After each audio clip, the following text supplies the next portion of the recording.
I am Dr. Jesse John, Assistant Professor, Department of Anatomy, Jyoti Vidyapeeth, Women's University, Jaipur. Today we are discussing anatomy of spermatic cord. And after the session, if you found any difficulty, please mention it, and we will resolve very soon. So, what is the spermatic cord? Spermatic cord is a collection of structures that pass to and fro from testis through the inguinal canal. It extends from the deep inguinal ring to the posterior border of the testis and is covered by 3 facial layers. तो spermatic code कोई एक structure नहीं है। यहाँ पे collection of structures है जो testis and जो इंगुइनल कैनाल है इसके बीच में रहती है और एक्सटेंड करती है डीप इंगुइनल रिंग से टेस्टिस तक। एंड जो इसकी फेशिया है, जो लेयर्स है इसके ऊपर, वो 3 टाइप्स की होती है। सबसे पहले हम कवरिंग की बात कर लेते हैं यहाँ पे कि हमारे इसके ऊपर कवरिंग क्या है स्पर्मेटिक कोड पे। So there are 3 facial layers from within outward and these are internal spermatic fascia. सबसे जो फेशिया होगी अंदर की, जो फेशिया ट्रांसवर्सलिस से बनी होगी। जब हमने इंगुइनल कैनाल की बात की थी तब हमने इसके बारे में पढ़ा था कि जो फेशिया ट्रांसवर्सलिस है, जो इंगुइनल कैनाल की जो डीप रिंग बनाती है, इसके साथ ही ये अंदर की ओर मुड़कर और जो स्पर्मेटिक कोड है इसकी एक फेशिया बना देती है। इसके ऊपर जो फेशिया होगी क्रीमास्टिक फेशिया, ये muscles fibres are derived from the internal oblique muscles. जो इंटरनल ऑब्लिक मसल्स है इसकी जो फाइबर्स मिलके फेशिया फॉर्मेशन करती है उसको बोलते हैं क्रीमास्टिक फेशिया, जो कि स्पर्मेटिक कोड की सेकेंड लेयर बनाती है। अब एक्सटर्नल स्पर्मेटिक फेशिया, ये भी जो एक्सटर्नल ऑब्लिक मसल्स है इसके एपोनेुरिसिस है, इससे फॉर्मेशन होता है इसका, और ये जो इंटरनल ऑब्लिक के फाइबर्स के ऊपर बनी हुई होती है। तो हमने देखा कि जो फेशिया है, जो एब्डोमिनल वॉल है हमारा, इंटीरियर एब्डोमिनल वॉल, जिसका अंदर की तरफ फेशिया ट्रांसवर्सलिस है जो फेशिया बनाती है इंटरनल ऑब्लिक की, और यहाँ पे इंटरनल ऑब्लिक की अपनी फाइबर्स एंड एक्सटर्नल ऑब्लिक की अपनी फाइबर्स ने ही इनकी एक एक फेशिया बना दी है। अब बात करते हैं स्ट्रक्चर्स की, क्या क्या स्ट्रक्चर्स है इसके अंदर। सबसे पहले है ductus deferens and blood vessels है। यहाँ पे ब्लड वेसल्स है, testicular artery and cremasteric artery and veins and एक artery to the vascular deferens and pampiniform plexus of testicular veins. ये इसकी कुछ ब्लड वेसल्स है जो स्पर्मेटिक कोड में होती हैं और ये टेस्टिक्स तक जाती हैं। और नर्व्स है यहाँ पे, genital branch of genitofemoral nerve and sympathetic fibres which accompany the artery, जो आर्टरी के साथ साथ रन करती है।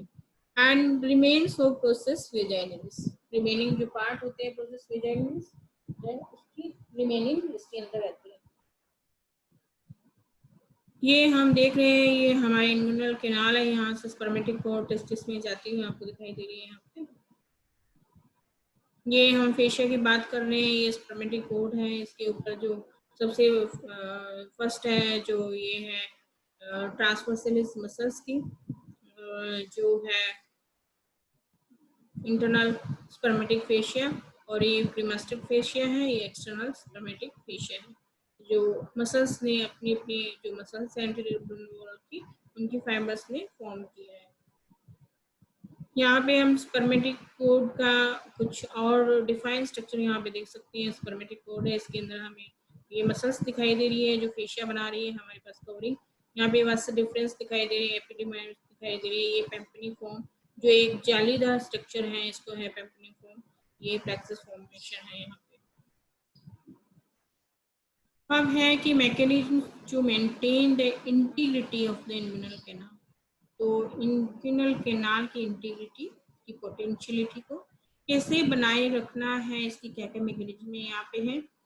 Inguinal canal is a site of potential weakness, is the lower part of anterior abdominal wall and may provide herniation of abdominal viscera, but normally it is prevented by strength and good tones of the muscles of the anterior abdominal wall by following mechanism. ये सबसे potential जो source है यहाँ hernia का, क्योंकि यहाँ पे एक वीक पार्ट होता है, ये वीक स्ट्रक्चर है यहाँ पे, तो यहाँ से हर्निएशन हो सकता है, यहाँ से मतलब जो अंदर के स्ट्रक्चर बाहर निकल सकते हैं, बाहर प्रोट्रूड हो सकते हैं इन्गुइनल कैनाल से, क्योंकि ये डीप रिंग जो फेशियल ट्रांसवर्सल से वहाँ खुलती है सबसे अंदर की तरफ, तो वहाँ से डीप रिंग से होते हुए बाहर की तरफ पेरिमेटिकोड के साथ साथ टेस्टिकल्स तक आ सकती हैं। तो क्या क्या ऐसे मैकेनिज्म हैं जो इन चीज़ों को प्रिवेंट करते हैं, अंदर की जो स्ट्रक्चर्स हैं इसको बाहर आने से, इन्गुइनल कैनाल में आने से रोकते हैं। तो क्या क्या मैकेनिज्म है यहाँ पे ये देखते हैं। Flap fold mechanism. The canal is oblique, hence its deep and superficial inguinal ring do not lie opposite to each other. As a result, when intra-abdominal pressure is stressed, the anterior and posterior wall of the canal are approximated like a flap. इसका मतलब ये है कि जो inguinal ring है वो बिल्कुल सिधाई में नहीं होती। जो रिंग है, जो ऑब्लिक कैनाल है ऑब्लिक, तो ये ऑब्लिकली प्लेस्ड रहती हैं। इसलिए जब भी इंट्राअब्डोमिनल प्रेशर बढ़ता है तो बहुत कम चांसेस रहते हैं कि अंदर का स्ट्रक्चर प्रोट्रूड होने के लिए, क्योंकि जो एंटीरियर एंड पोस्टीरियर वॉल है कैनाल की वो एक फ्लैप टाइप काम करते हैं।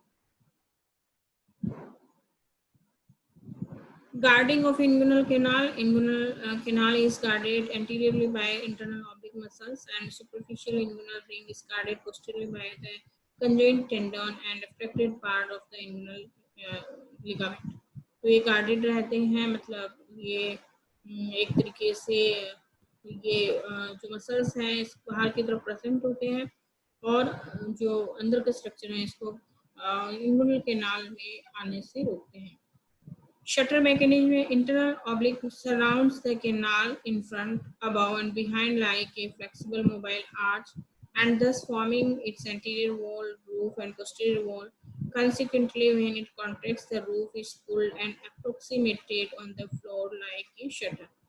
तो ये इंटरनल ऑब्लिक मसल्स हैं, ये कैनाल के फ्रंट, अबाउ, बिहाइंड, ये एक मोबाइल आर्च की तरह प्रेजेंट होती है, और इसकी anterior wall, roof, posterior wall भी फॉर्मेशन करती है। तो जब ये कॉन्ट्रैक्ट करती है, रूफ को पुल कर लेती है, और जो फ्लोर है एक शटर लाइक काम करती है। तो पुल करने से फ्लोर भी ऊपर की तरफ पुल होती है, तो एक शटर लाइक फॉर्मेशन हो जाता है वहाँ पे, और वो अंदर की चीज बाहर नहीं आ पाती है। अब slit wall making. Contraction of external oblique muscles approximates the two crura medial and lateral of the superficial inguinal ring like a slit wall. The intercrural fibers also halt in this action. तो ये जो external oblique muscles हैं इसके जो contraction से ये जो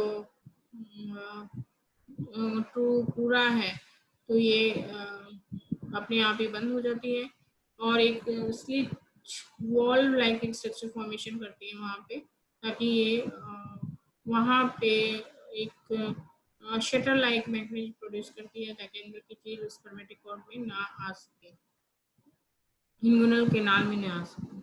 Ball valve mechanism. Contraction of the cremaster muscles pulls the testis up, and superficial inguinal ring is plugged by the spermatic cord.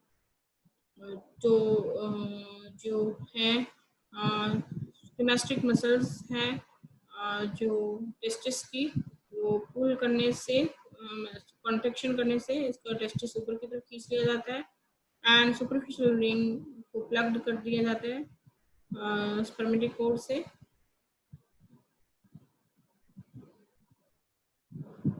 तो इससे क्या होता है कि जो इंगुइनल कैनाल है वो बंद हो जाता है, और जो अंदर जो स्ट्रक्चर्स है एब्डोमिनल कैविटी के अंदर वो इसके अंदर नहीं आ पाती, और इस तरीके से कई ऐसे मैकेनिज्म हैं जो एब्डोमिनल कैविटी में जो प्रेजेंट जो स्ट्रक्चर्स हैं इंगुइनल कैनाल में आने से इसको रोकते हैं. दूसरा हमारे पास इंगुइनल ट्रायंगल क्या है. Inguinal triangle is situated deep to the posterior wall of the inguinal canal, hence it is seen on the inner aspect of the lower part of the anterior abdominal wall. ये जो inguinal canal है उसकी posterior wall है, इसके deep situated होता है, जो ऊपर से हमें दिखाई नहीं देता है, लेकिन हम एंटीरियर एब्डोमिनल के लोअर पार्ट के इनर एस्पेक्ट से हम इसको देखना चाहेंगे तो हमें ये ट्रायंगल दिखाई देती है. बाउंड्रीज किस तरह की फॉर्मेशन होती है. इसके मीडियल जो साइड में है इसमें रेक्टस एब्डोमिनिस मसल्स से इसकी जो लेटरल बॉर्डर है इससे इसकी मीडियल जो वॉल है बाउंड्री है होती है, लेटरल होती है इंफीरियर एपिगैस्ट्रिक आर्टरी से, और इंफीरियर जो होती है medial half of the inguinal ligament. Floor formation होता है इसका peritoneum, extra peritoneal tissue and fascial transversalis. तो हम देखते हैं यहाँ पे ये इस तरीके से ये जो इंगुलर ट्रायंगल है इस तरीके से फॉर्मेशन हो रही है इसकी। तो हमारा असाइनमेंट है हमारा कि what is the inguinal triangle, describe it first, and क्या है spermatic cord, describe it. And it is all about the spermatic cord. If you found any difficulty, please mention it. I will resolve very soon. Thank you. Thank you so much.